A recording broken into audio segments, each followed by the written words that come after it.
Hər vaxtınız xeyirli olsun. Bakı Məhkəmə kompleksində ədalət mühakiməsi davam edir. Başqa sözlə desək, bu həm də Azərbaycanın ədalətli mühakiməsidir.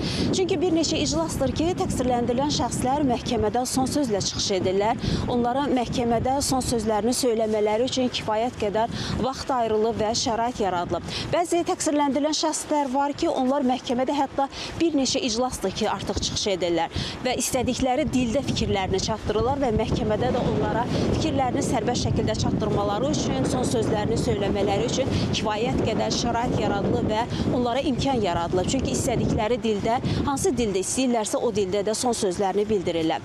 Qeyd edək ki, təqsirləndirilən şəxslərin hər biri öz fikirlərində təqsirli olmadıqlarını bildirirlər. Eyni zamanda onlar dövlət ittihamını müdafiə edən prokurorların çıxışlarında səsləndirdiyi fikirlərə, həmçinin zərərçəkmişlərin və zərərçəkmişlərin hüquqi varislərinin məhkəmə istintaqı zamanı səsləndirdikləri fikirlərlə bağlı, sübutlarla, dəlillərlə bağlı öz fikirlərini bildirir və əks arqumentlər çatdırırlar və özlərini təqsirli bilmədiklərini qeyd edirlər.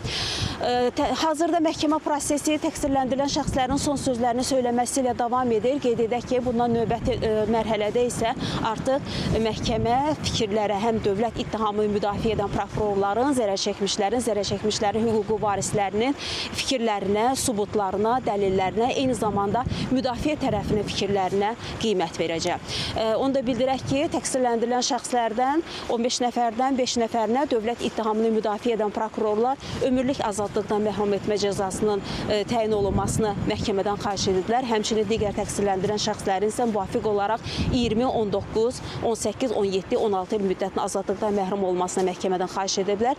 Onların hüquqlarını müdafiə edən vəkilləri isə məhkəmədən təqsirləndirilən şəxslərin barəsində bəraət hökmünün çıxarılmasını xahiş ediblər. Məhkəmə prosesi bu dəqiqələrdə təqsirləndirilən şəxslərin son sözlərini söyləməsi ilə davam edir və biz xəbərlərin növbəti buraxılışında bugünkü iclasla bağlı tamaşaçılara daha geniş məlumatları çatdırmağa çalışacağıq deyərək sözü yenidən mərkəzə, studiya ötürürük.